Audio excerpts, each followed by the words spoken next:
Hello students, welcome to your channel Savish English Classes. What I have picked up today for today's lecture, that is the book Treasure Trove, which is from ICSE board for the students of 9th as well as 10th standard. And the poem that I'm going to take up today from this book is The Bangle Sellers, that has been written by Sarojini Naidu. So this poem, The Bangle Sellers, has been written by Sarojini Naidu, and Sarojini Naidu was a freedom fighter as well as a great politician at the time in India when India was under the control of the Britishers. So Sarojini Naidu is also very well known as a great patriot of India just because she has written a number of lyrical poems that are somehow based on the theme of patriotism and reflecting her feeling and great emotions for her nation, India. And The Bangle Sellers is one such poem that is reflecting her emotions and feelings for India as a great patriot.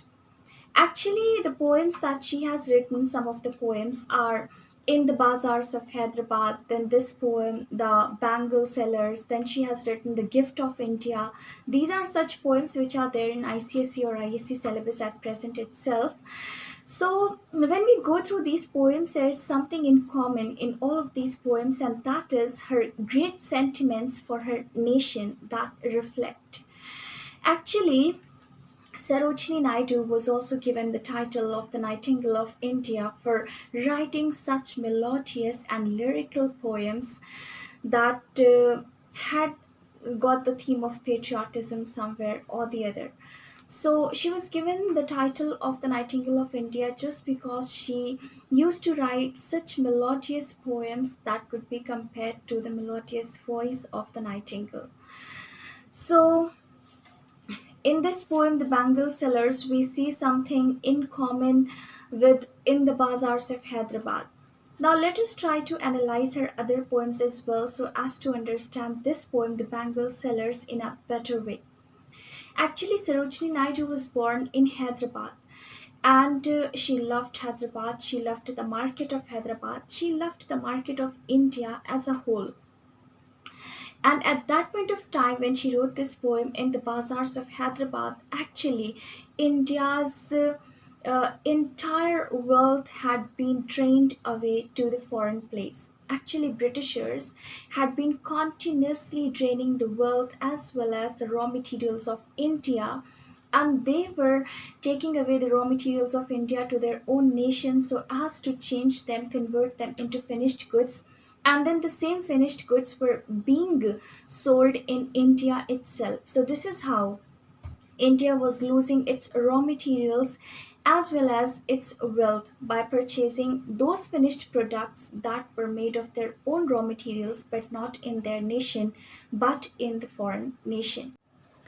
So, this is how India had been continuously losing its wealth as well as its raw materials, and India's market, business, firms, and industries had been suffering to a very, very large extent just because the manufacturers over here were not able to sell their products in the market because the market had been captured by the foreign products being cheaper at their rates, their prices, they were more in demand. That's why Indian finished products were lacking the demand in the market, and as a result, Indian manufacturers were suffering as well. So, Sarojini Naidu decided to do something so as to attract the attention of the Indians towards their own finished products instead of the finished products of the foreign place. And for that, she wrote the poem in the bazaars of Hyderabad, in which she very beautifully describes the entire market of Hyderabad and shows that India's finished products have also got the values as well as the culture and the tradition of India in themselves, beside the efforts of the Indian manufacturers. And this is how, on that ground, Sarojini Naidu wanted to promote the finished products of India. And she also wanted to motivate the manufacturers to keep on manufacturing in India so that India's business firms and industries might not suffer. So, We get to see, however, the poem seems to be so simple by the title itself, In the Bazaars of Hyderabad, and it is beautifully describing the entire market of Hyderabad, which has got Indian goods and which has got Indian goods, and Indian goods in that market are actually representing India's culture, its values, its tradition very, very beautifully, and that somehow gives us the message that by sticking to the Indian products, we will not only be purchasing the Indian products, but also we will be preserving the values and the culture of India. In the same manner, here in this poem, we see the Bangle sellers that has been written by Sarojini Naidu. The title seems to be so simple, the bangle sellers, that means the ones that sell the bangles. So the poem, The Bangle Sellers, is not only about the ones that sell the bangles, but it is actually about the lives of Indian girls and Indian women in India. These bangles are actually symbolize the lives and the various stages of lives of Indian women and Indian girls, and how these different color bangles stand for different stages of a girl's life in India. That's what we will see in this poem. So let us start the poem. Bangle sellers are we who bear our shining loads to the temple fair.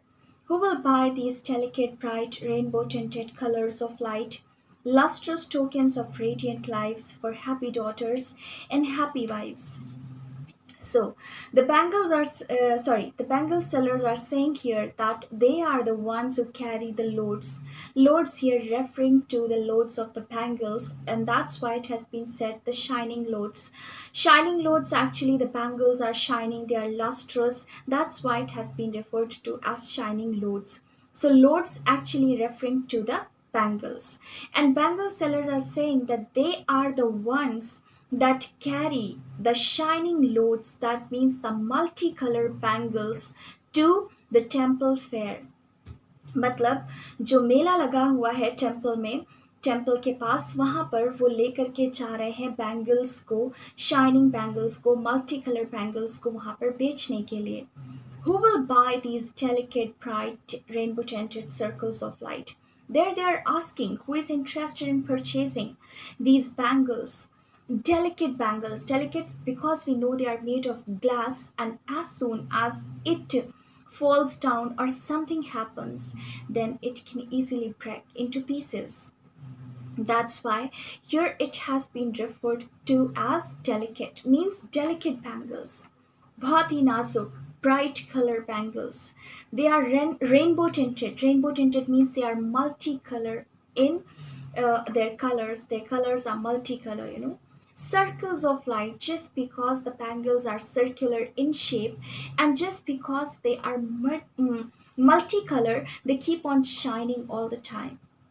It seems to be giving off some light due to being lustrous, and that's why it has been said that who is interested in purchasing these delicate and bright colored, multicolored, circular shape object which is so lustrous. This is what the bangle seller has been asking. Lustrous tokens of radiant lives. Lustrous is shining, and tokens is symbol, and radiant again means shining. So who is interested in purchasing these shining objects that represent the shining and beautiful and smooth running and happy lives of those daughters and those wives who are happy in their lives? That means these multicolor bangles and beautiful colorful bangles stand for the lustrous or the smooth going lives of the happy daughters and happy wives. It is a representation of that. We can understand it from the culture of India, which used to be there, that in the early time period, whenever a girl's husband would die, she was made to take off her bangles, and her bangles were taken off because the bangles were representing her happy life, and after her husband's death she should not be wearing the bangles anymore just because she was no more happy. in her life after the death of her husband, and for that reason, she was asked to take off her bangles. So, bangles used to represent the beautiful lives, the radiant, the shining lives of the happy daughters and the happy wives. So, this was the first stanza, and now let's come on to the second stanza. Some are meet for a maiden's wrist, silver and blue as the mountain mist. Some are flushed like the birds that dream on the tranquil prow of a woodland stream. Some are aglow with the bloom that cleaves to the limpid glory of newborn leaves. So, as we already knew that the poet has described the various stages of a girl's life through different colored bangles. In the second stanza, we see how the poet has described the stage of a girl's life when she is not married and she is a maiden. Maiden is actually that girl who is unmarried. So here in the second stanza, the poet has described the the bangles that are suitable for an unmarried girl.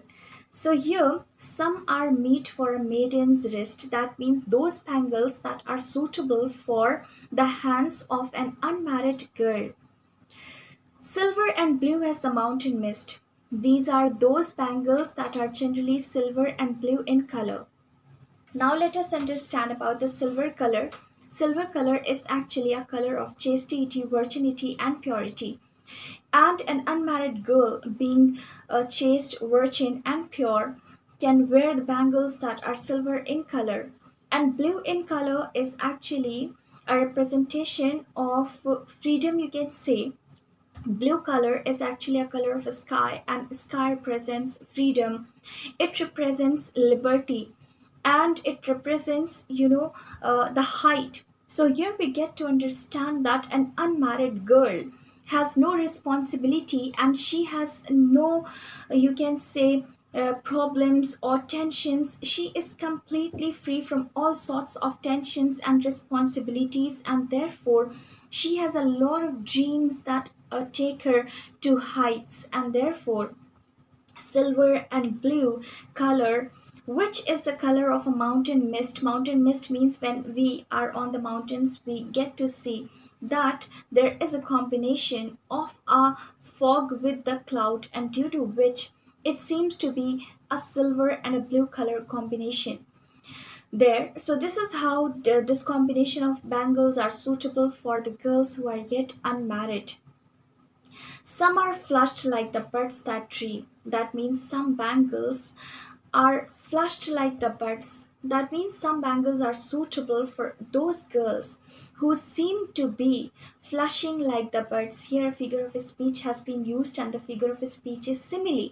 So it seems as if the girls have just started blooming like the buds because they have just now grown up to that age of adulthood, and that they are getting or reaching that age of getting married, that dream on the tranquil brow of a woodland stream. So let us try to understand this कि जैसे लगता है ना कि एक Woodland stream हो. Woodland is a forest area में कोई स्ट्रीम हो, कोई छोटी सी वाटर बॉडी हो, और उसको देख के ऐसा लगता है जैसे ये एक ऐसी जगह पर है जहाँ पर बहुत ट्रैंक्विल है. ट्रैंक्विल इज़ बहुत सुकून है, पीस है, सेरेनिटी है, शांति है बहुत ज़्यादा. और ये वुडलैंड स्ट्रीम यहाँ पर बहुत ज़्यादा एंजॉय कर रहा है पीस को, राइट. और उसी वुडलैंड स्ट्रीम के पास, उसी फॉरेस्ट एरिया में आप देखोगे आसपास कुछ बर्ड्स जो है वो स्प्लिट होंगी to bloom like a flower. तो इसी तरह से जब हम देखते हैं उन गर्ल्स को जो मेडन हैं, अनमैरिड हैं, and they are reaching that age of getting married, they are still wearing the bangles of silver and blue representing themselves as unmarried girls, maidens, right. तो हम उनको देखते हैं कि वो जो है ऐसा लगता है जैसे वो उन कलियों की तरह खिल रही हैं, जैसे ये कलियां फॉरेस्ट एरिया में स्ट्रीम के पास बहुत ही शांत जगह पर वो कलियां ऐसा लगता है जैसे ग्लो कर रही हैं. और उनका जो क्लेवेज है, मतलब जब वो जो बड होती है, जब वो स्प्लिट होती है, the bud splits, so when it splits to the limpid glory, limpid is clear, transparent, and glory is great beauty. तो वो नई बॉर्न लीव्स में चेंज हो जाती है. In the same manner like that girl who is yet unmarried and she grows up to that age of getting married, and it seems as if she is developing like a bud develops and blooms into a flower. So this was the second stanza. Now let's go ahead to the third stanza. Some are like fields of sunlit corn, meet for a bride on her bridal morn. Some like the flame of her marriage fire, or rich with the hue of her heart's desire. Tinkling, luminous, tender, and clear, like her bridal laughter and bridal tear. So, in the third stanza, we see that some of the bangles have been described as shining as the fields of sunlit corn. That means they are yellow in color and they are shining like the fields of sunlit corn. So, here a figure of speech has been used, that is simile, because like word has been used. And whenever a comparison is made by using the word like or as, the comparison is called simile. So here, comparison has been made between those yellow color bangles and the field of sunlit corn. That means cornfield which is actually shining even more due to the sunlight. And that's why the field is called sunlit cornfield. So corn, you know that corn is a grain, and cornfield is shining even more due to the reflection of the sunlight. So we see here that some of them are like fields of sunlit corn. That means such bangles are very, very shiny. They are yellow in color.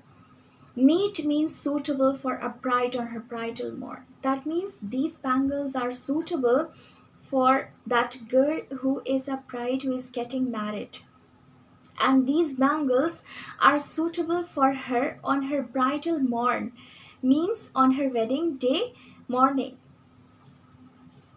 Some like the flame of her marriage fire. Now, we have to understand the color of a flame when we kindle fire. So, what is the color of a flame? The color of a flame is multicolor.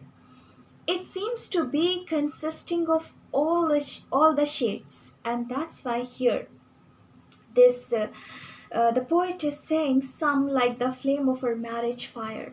That means, as we know that according to India's culture and Hindus culture, it happens that वो जो फेरे लेकर के शादी होती है, तो there is a fire kindled in the center, and then the that rounds are made by the bride and the bridegroom. So here वो जो फायर है, वो जो फायर का कलर है, जो फ्लेम है, उसका जो कलर है, उसका कलर मल्टी कलर जो है वो सूटेबल होता है उस लड़की के लिए जब वो उसकी शादी हो रही होती है. You know why?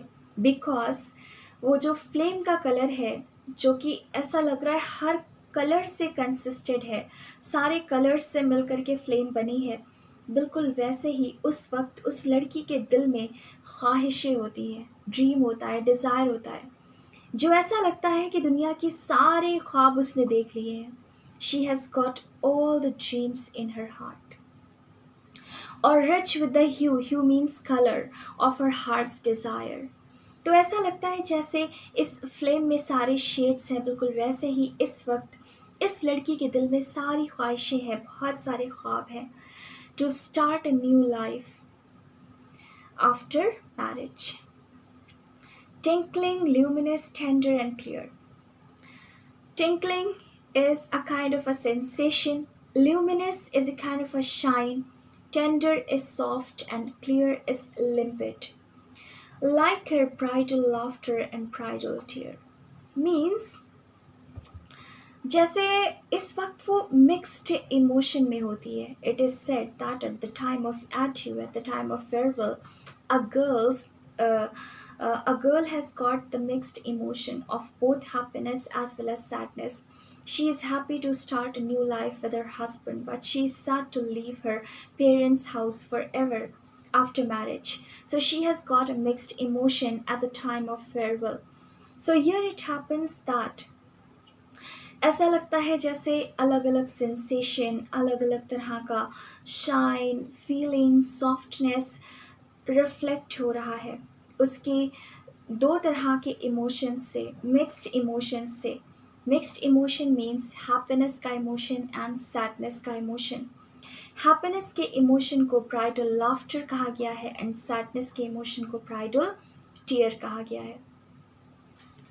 So now from here onwards we'll move on to the last stanza of this poem, and that is, some are purple and gold flecked grey, for she who was journeyed through life midway, whose hands have cherished, whose love has blessed, and cradled fair sons on her faithful breast, and serves her household in fruitful pride, and worships the gods at her husband's side. So here we get to see that in the second stanza, the poetess had described the stage of a life of a girl when she is not yet married.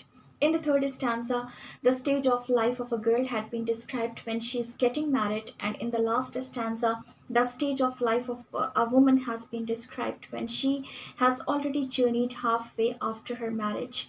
So we see in the last stanza that the bangles are of purple and golden color, and they have got the flecks, that means the small spots of gray color. That means we have to understand first of all the representation of these colors. Purple color stands for wisdom, and golden color symbolizes happiness, and gray color symbolizes here the growing age. So we see that the color combination of the bangles is such that the bangle is of purple and golden color combination, and it has got the small spots of gray color, which is representing that the woman who has already journeyed halfway after her marriage is very happy. She has gained wisdom. She has done all her responsibilities thus far very well. And also, these small spots of gray color on the bangles are representing that she is growing in age and getting towards her middle age. For she who has journeyed through life midway, she has already journeyed her midway life of a life midway. That means she has already lived a large part of her life even after marriage, and she is now reaching the middle age of her life. Whose hands have cherished, whose love has blessed. That means she has already cherished a lot. She has already done a lot. She has already conducted a lot of responsibilities of hers as a wife and as a mother. That means she has thus far created a lot of memories to cherish. And she has loved her family members a lot. She has blessed them with her selfless love, and cradled fair sons on her faithful breast, and she has also fed her sons on her loyal breast. That means cradled means they are very small infant babies. She has fed her infant babies as well with that loyalty of a great mother, of a great wife, and serves her household in fruitful pride. That means she does all these domestic chores, and she also takes her responsibilities with a pride instead of taking them like a burden. She enjoys doing all that. She loves to do things for her family, and she takes up her responsibilities very happily, and worships the gods at her husband's side. That means she always stands at her husband's side while worshipping to God for the welfare of her family. So that was the end. Now let's do the quick revision of all the stanzas in one go. The first stanza was all about the bangle sellers carrying the bangles to the temple fair so that they can sell their bangles there to the different stages girls and the different stages women. And those shining bangles are actually representing the beautiful and the smooth going lives of the happy girls, happy daughters, and happy wives. The second stanza is describing the stage of a girl's life when she is not yet married and she is a maiden, and for her, the color of the bangles that are suitable are silver and blue, because silver color stands for chastity and blue color symbolizes liberty. So we see that the girl who is yet not married, she has got both the chastity as well as the liberty from all sorts of responsibilities that she will have ahead in life when she gets married. And we also see that she seems to be blooming like a bud blooms into a flower in such a place where there's a lot of serenity and peace and calmness in a woodland stream. That means she also seems to be in a peaceful world of her parents' house where she's just blooming like a beautiful flower. And we come on to the third stanza where we see that the second stage of a girl's life has been described, and that second stage is the stage of a girl's life when after her maiden after her stage of being a maiden, she is now getting married and she is a bride here. She is getting married, and this stage of life of a girl has been described with the colors of the sunlit cornfields. That means yellow color. That means on her wedding day in the morning, a girl as a bride wears the yellow color bangles that are shining a lot. And also, she wears the multicolored bangles because the multicolored bangles are representing the multicolored flame of her marriage fire, which has got different shades. And in the same manner, the girl has got the different desires in her heart for her future life, and she is dreaming a lot about her husband's house and her husband and everything that she will live in her life after marriage. And she is emotional in two ways. She has got two types of emotions at that point of time. She is happy as well as sad. She is happy to start a new life, and she is sad about leaving her parents house. Then we see the last stanza, which is describing the stage of a woman's life when she has already lived halfway, and she has already spent a lot of time with her husband and her family and her children. And we see that here the color of the bangles are purple and glow, and that has got the spots of gray. So these bangles have got the spots of gray color, symbolizing that the girl has got a lot of maturity by now, and she has lived a lot of responsibilities with a beautiful feeling, with that happiness, and she feels blessed to be a part of her family, and she feels proud doing all the domestic chores and all the things for her family. She seems to be very proud for her sons as well, whom she feed, and she feels very happy standing by the side of her husband, always praying for her husband and for her family. And we also see that a wife always stands by the side of her husband while praying, and these all are representing the culture and the tradition of India.